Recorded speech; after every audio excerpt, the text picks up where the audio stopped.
primer lugar, les voy a dar la bienvenida a este evento de Diálogos al Café Marcos Escudero. Hoy día tenemos una discusión sobre tendencias globales del comportamiento político. Esto está motivado por la publicación reciente de una encuesta de opinión hecha a nivel global por Ipsos Global, digamos, que han trabajado en una buena cantidad de países para detectar estas tendencias políticas que hoy estamos presentando.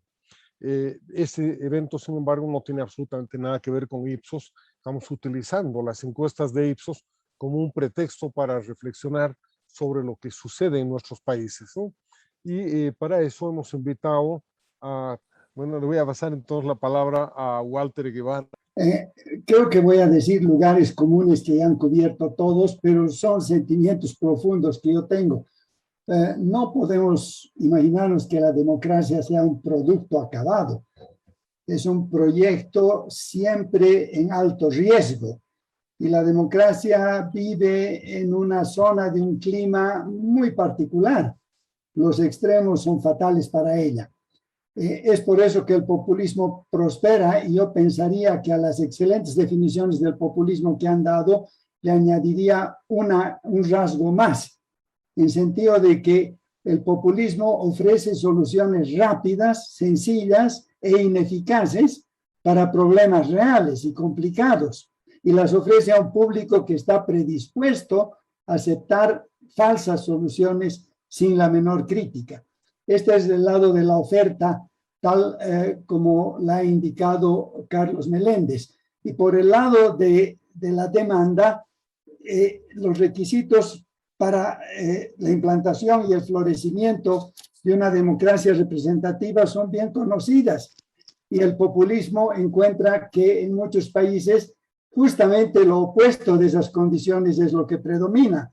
Por ejemplo, la aceptación del pluralismo ideológico, político y cultural, tratar al otro como un leal adversario, no como un enemigo, ser leales con toda la sociedad, no solo con una parte, respetar las reglas del juego, no torcerlas a su favor, respeto a las minorías, y lo que ha dicho Eduardo Gamarra, fundamentalmente un nivel de confianza interpersonal con las instituciones, con los partidos.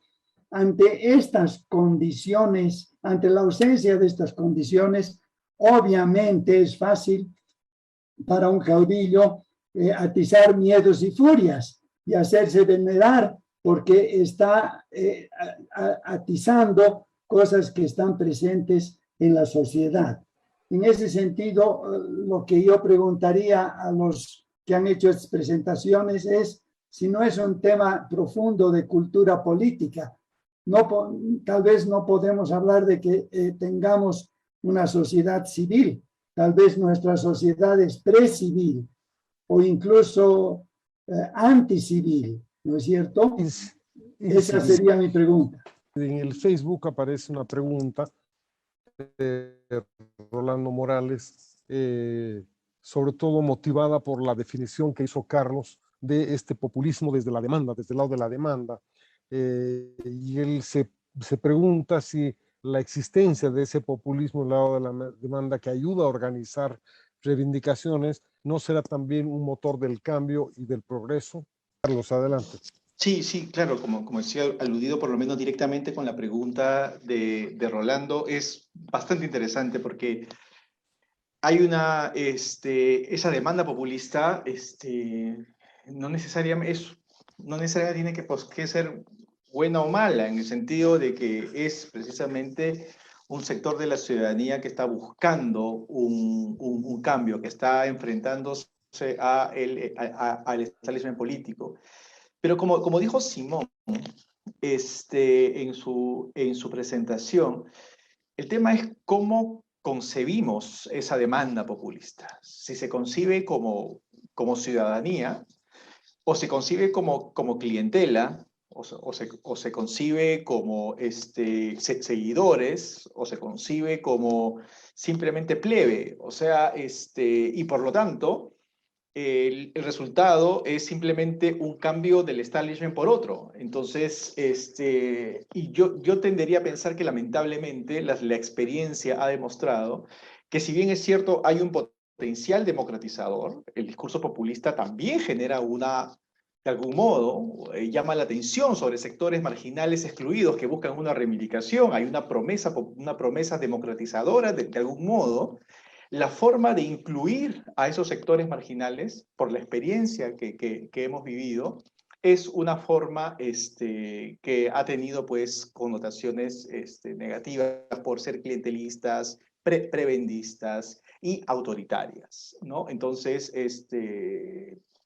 una cosa es la teoría, otra cosa es la práctica en ese sentido. Y con respecto a la pregunta de Walter, lo que sucede con la sociedad civil se ve afectada por cuestiones pues, estructurales y coyunturales, ¿no?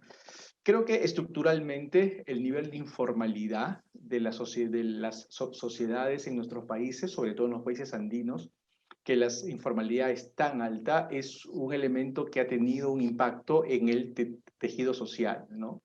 La informalidad, la subsistencia económica inhibe de algún modo a que el tejido social se fortalezca porque la gente está preocupada por la sobrevivencia económica y no tiene pues tiempo para dedicarle a la construcción de organizaciones intermedias. Creo que eso ha afectado hasta cierto punto la debilidad del entramado social. Y por otro lado, pues los escenarios, como ya lo mencionaba Eduardo en su presentación, de polarización política, ¿no? La polarización también debilita la posibilidad de espacios comunes, de espacios moderados, de espacios centristas, que acerquen las posiciones de aquellos que sí todavía están organizados a pesar de los niveles de informalidad. Esas serían mis dos reacciones ante esta pregunta. Okay. Adelante, Vivian. Creo que podemos leer en primer lugar pensando qué está al centro, la política está al centro o la sociedad está al centro, ¿no? Y para mí los escenarios son bien diferentes dependiendo de a quién pones al centro. La sociedad civil en este momento está muy vivita y coleando, es terriblemente diversa, es plural, es activa, quizás no necesariamente en el escenario político, pero en muchos otros escenarios sí. Entonces, a mí personalmente, que soy muy institucionalista y trabajo hace mucho tiempo temas de confianza, creo que lo que más me preocupa ahorita es qué hacemos con un sistema roto si eres apocalíptico o debilitado si eres un poco más optimista, porque para mí el tema radica ahí, no tanto en el camino hacia un posible asentamiento o un mejor arreglo de relaciones sociales, económicas, culturales. Entonces, independientemente de que el sistema esté roto o debilitado, en este momento la tendencia de hecho no es a fortalecer el sistema, es a terminar de romper o a seguir debilitando o en el mejor de los casos a mantener el status quo institucionalmente hablando. Creo que en toda la región, en muchos países de Europa, del norte, del sur, de todo lado, ¿no? Entonces yo veo dos alternativas. Uno es apostar fuertemente por una reinstitucionalización, concentrar la política en una reinstitucionalización, un fortalecimiento, hacer un pacto político, como le quieran decir, para fortalecer las sociedades, que honestamente no hay evidencia en este momento de que alguien tenga ganas de hacer eso de ningún lado, ¿no? Y dos, trabajar desde la sociedad civil, con la sociedad civil, para construir una demanda diferente de democracia. O sea, en el espíritu populista, si somos clientes, podemos pedir otra cosa, ¿no? Podemos querer consumir otro producto. De hecho, ninguno de estos dos caminos es corto ni sencillo, pero es una posibilidad. Yo pienso que hay de nuevo, mucha actividad, mucho interés en la sociedad civil. Ambas tareas, lamentablemente, son de largo plazo y requieren como base cooperación, y cooperación en un contexto de desconfianza es complejo, ¿no? Entonces, sin embargo, creo también que la pandemia ha cambiado muchas cosas en la sociedad civil. Hay una, no quiero caer en el lugar común de la crisis es oportunidad, pero sí veo que, por ejemplo, estamos en un recambio de generación fuerte, diferente de otros cambios de generaciones. Creo que estas generaciones que vienen eh, ven el mundo, incluyendo el mundo global, a nosotros como parte del mundo global, tal vez con otro impulso y otra dirección. Eso era. Gracias, Vivian. Eh, Antes de pasarles la palabra otra vez a Simón, Carlos y Eduardo, quería aprovechar un poco la referencia que hizo Eduardo al hecho de que la democracia americana siempre ha sido antielitista. Mi pregunta es, ¿no hay un nuevo antielitismo ahora o no es más amplio este antielitismo que detecta Ipsos en el hecho de que, por supuesto, en una época todo movimiento socialista, por ejemplo, es antiélite económica y casi siempre los movimientos populistas han sido anti la élite política, ¿no? La casta política, en fin, toda esta cosa que se plantea.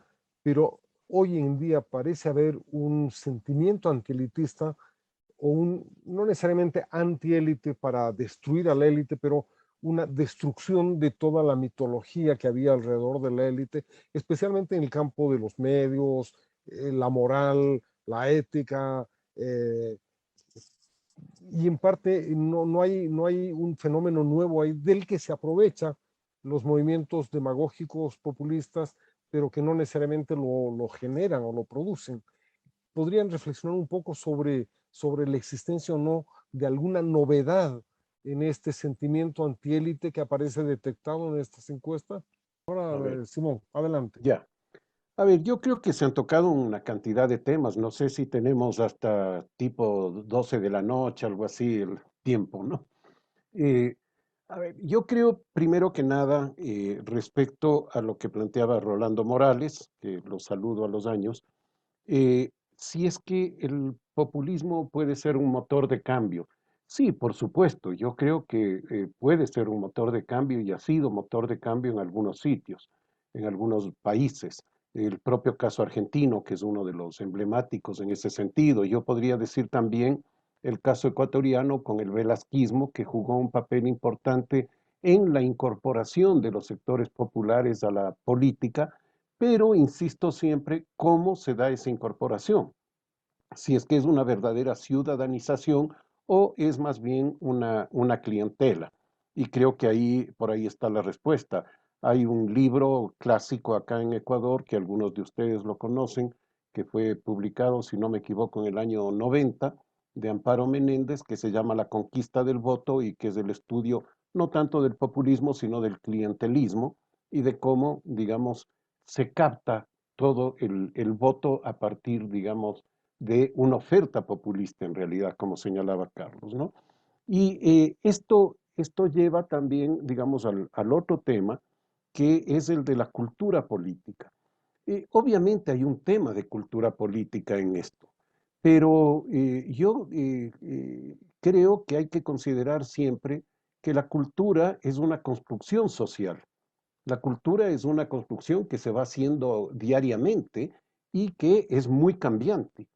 Y entonces tenemos que entender de dónde viene esa cultura, cuáles son las raíces y cuáles son los cambios a los que está sujeta la cultura. No hay una cultura política del el boliviano, no hay una cultura política del ecuatoriano inmanentemente. Puede haber en determinados momentos una cultura política predominante en un país, pero eso no significa que sea algo inmanente y por lo tanto tenemos que tener cuidado en ese sentido, ¿no? Hay trabajos sobre esto, bueno, los de Ingelhardt que alimentan mucho a las encuestas precisamente, ¿no? Los de Capital Social de Putnam, etcétera, que además, y ahí quizá me detengo un ratito, me parece muy interesante el enfoque de Putnam en el sentido de que junta la cultura política con el tema institucional y con la responsabilidad de las personas que se va creando a partir precisamente de ese entronque entre la cultura y lo institucional. Y esto me lleva a recordar cuando Tocqueville llega a América, como a Estados Unidos, ¿no? Él, ¿qué es lo primero que le llama la atención? Le llama la atención dos cosas. Una, primero, la horizontalidad de la sociedad norteamericana. Es decir, esta idea de que hay llamémosle una mejor distribución del ingreso, lo que fuera, pero a la vez un trato más horizontal. Esto de todos llamarse señor, ¿no? Yes, sir, ¿no? Incluso de hijos a padres, la forma de hablarse, en fin, ¿no? Y que él la compara con su Francia natal y dice, bueno, aquí hay una sociedad absolutamente diferente, ¿no? Y esto lo toma como una base precisamente para la construcción de la democracia. Y el otro aspecto importante que él encuentra es el de la organización de la sociedad, pero una organización de la sociedad que a la vez está asociada, digamos, o está vinculada con una indiferencia a la política, que es un aspecto muy interesante. Es decir, ¿en dónde está la organización de la sociedad? Está en el barrio, está en la iglesia, está en la escuela, ¿no? Está en estos espacios que son mucho más cercanos, pero que no se politizan. Nosotros vemos a la sociedad civil como una sociedad que debe politizarse, ¿no? Y el problema que tenemos es que eso no sucede. Es decir, que lo que esperamos nosotros de la sociedad, que se politice, que actúe, que intervenga, en fin, lo vemos muy rara vez y sucede normalmente bajo condiciones extremas y como formas de reacción muy fuertes.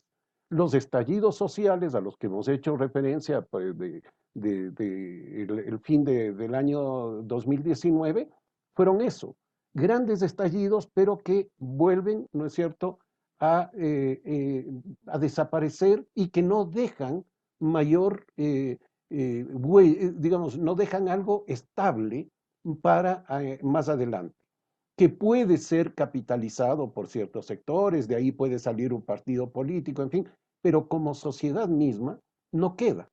Y el otro aspecto que tiene que ver con esto es que la sociedad no está dispuesta a participar en política, digamos, institucionalmente. Es decir, lo hace de estas otras maneras, pero cuando se trata de institucionalizar eso, es muy reacia a hacerlo. Y yo creo que, bueno, esto se lo vio incluso en el siglo XIX, antes, en el XVIII, ya se veía toda esta forma de, si se quiere, de apatía ante lo público, ¿no? Recordemos en el XIX, en el siglo XIX, el, eh, el trabajo de Benjamin Constant sobre la libertad de los antiguos y la libertad de los modernos, ¿no? Que es esta idea de que los modernos quieren el goce privado de sus derechos frente a la libertad de los antiguos, que era la participación en lo público. Entonces, creo que todos esos elementos que tenemos ahí hay que trabajarlos con cuidado cuando nos planteamos, por ejemplo, esta utopía de la sociedad participante. Esa sociedad participante que vio Tocqueville en Estados Unidos participaba en otras cosas, pero no en la política. Entonces, me parece que hay todos estos elementos y que hacen más compleja la cosa. Y el último aspecto que quisiera destacar respecto a la sociedad civil es que si nos ponemos un poquito, retrocedemos un poquito en el tiempo, antes de la caída del muro de Berlín, y nos quitamos la vergüenza de hablar en términos marxistas, podemos decir la sociedad civil es un cuento porque lo que existen son clases sociales, ¿no? Pero podemos no ser tan marxistas y decir no solo clases. Existen fracturas sociales muy fuertes, ¿no es cierto? Existen minorías étnicas, minorías religiosas, en fin, ¿no? Y por lo tanto, ahí hay diversas formas de adscripciones sociales. La sociedad civil no es homogénea. La sociedad civil es muy heterogénea y por lo tanto sus formas de participación, sus formas de expresión son también heterogéneas y no vamos a encontrar esa sociedad civil ideal que queremos, ¿no? Entonces, A ver, Carlos, tienes el turno, tienes la palabra. A ver. Pero respondiendo a tu pregunta y retomando lo que ha dicho Simón acerca de tu pregunta de cuál es la novedad en este sentimiento antiélite que se prevé por los datos de las encuestas, y que tiene que ver con lo que dice Simón de que esta sociedad civil es activa, pero no es una sociedad civil que avanza hacia un carácter institucional. Porque se puede ver eso en la... ¿Qué es lo nuevo? ¿Cuál es la novedad? La novedad, creo yo, en este sentimiento antiélite, en este sentimiento anti-establishment político, es que ya no tiene forma partidaria.